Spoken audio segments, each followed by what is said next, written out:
Hello everyone, my name is Abhinav and we are a group of 5 members doing a project called Automated Library Shelving System. So I'm going to discuss the problem statement. The current Automated Library Shelving System faces a significant challenge due to its reliance on microcontrollers. So these microcontrollers are unsuitable for handling the substantial motor load required to move the cells, leading to frequent short circuits and rendering the system to be ineffective. So to address this issue, we proposed our project Automated Library Shelving System. So this innovative solution has been carefully engineered to automate shelf movement and to enhance the safety through obstacle detection and enable individual self-control using the programmable logic controllers and the human-machine interface. So the backbone of our project consists of PLCs, which seamlessly orchestrate the movement of the library shells along the predetermined tracks. This centralized control ensures precise and efficient operation, so by minimizing the risk of errors and malfunctions of the system. Now my teammate will take over. Hi, I'm Shashank Reddy. In our advanced PLC project, we have utilized several components. To begin with, we have employed a rack and pinion mechanism for the movement of our cabinets, which were designed using our 3D printing module. The key components used in our project include NEMA stepper motor for cabinet movement, motor drivers for stepper motor control, and Allen Bradley Compact Logic's L32E for sending control signals to the motor. We also used AC to DC converter, photoelectric sensors, and limit switches. These components work together to ensure smooth and safe operation of the system. Firstly, the photoelectric sensor acts as a safety measure. If the laser beam is interrupted at any point, the sensor immediately stops the system to prevent accidents. Additionally, limit switches were positioned at the first and fourth cabinet to monitor their position and movement, providing important feedback to the control system. The cabinets are driven by stepper motors, which offer precise control over their movement. The motors are managed by stepper motor controls that translate control signals into an appropriate electrical pulses. At the core of the system is the Allen Bradley Compact Logic's L32E PLC, which sends input and output signals to coordinate the actions of all components, ensuring seamless operation. Finally, an AC to DC converter steps down the 110 volt supply to 24 VDC, providing the necessary power for the system's components. Hello everyone, this is Saikiran. We have developed a HMI screen using the FactoryTalk IO. We have developed for the 4 different shelves in that, and in each shelf we have light, right, left, stop and LED indicator. The LED indicator which shows the photoelectric sensor indication. Whenever the obstacle gets detected by the sensor or triggers, it immediately gives that the sensor is triggered.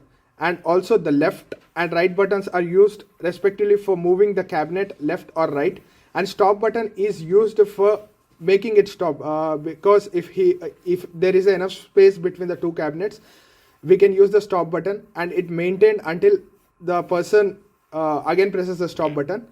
And if he want to use the different shelves, like as we have said, there are 4 different cabinets. If he want to use the different shelf, he can go back into the main menu and he can select the shelf accordingly and enter into it and use in the same process as I have explained. I'm Bhargav. I'm going to explain the ladder logic which we have used in this advanced PLC project, Automated Library Shelving System. Initially, in the first rung, we have placed the HMI tags which were used to control through HMI, and this is the second rung which we have used the add-on instruction where we have the stepper pulse output, direction pulse output, which comes from the motor driver which we have used, so that when the values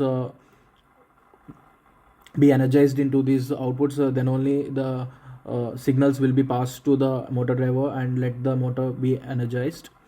And let me go through the program tags which we have used. These are the outputs which we have used in this program: limit switch and the inputs for respective motors to move forward or in the reverse direction.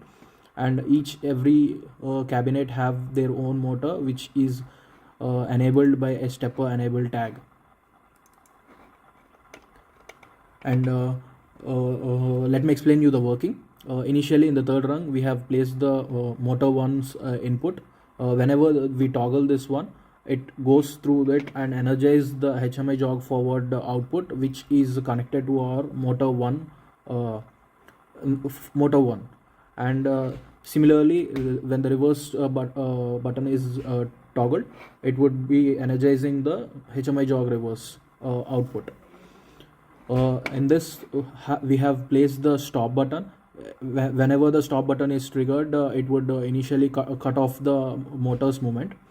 And also the similar working with the laser sensor and limit switch. Whenever the laser sensor is being cut, it would stop all the movement of the motor. And also it works with the same as a limit switch, for the limit switch. And similarly, each and every motor have their own stepper enable, so that it can send the values according to which the motor forward or reverse we are toggling. This is for motor 3 and this is for motor 4. And finally, we have placed the sensor to trigger the LED. It will be shown in our HMI, so that whenever the photoelectric sensor is cut, the sensor will be triggered and be displayed in our HMI screen.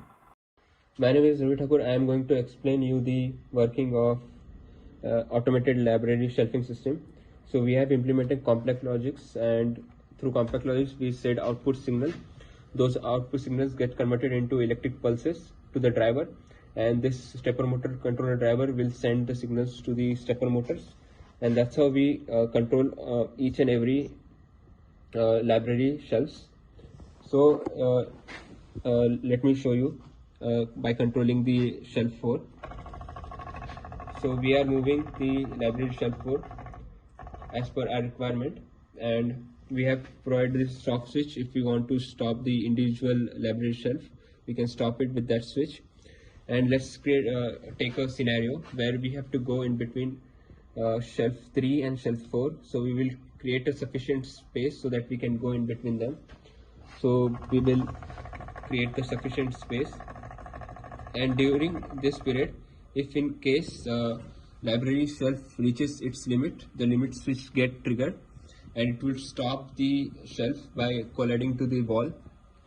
And at the same time, if library shelves are operating and if someone enters, the photoelectric sensor gets triggered, and it would stop the entire system. And this is the working of our entire automated shelving system.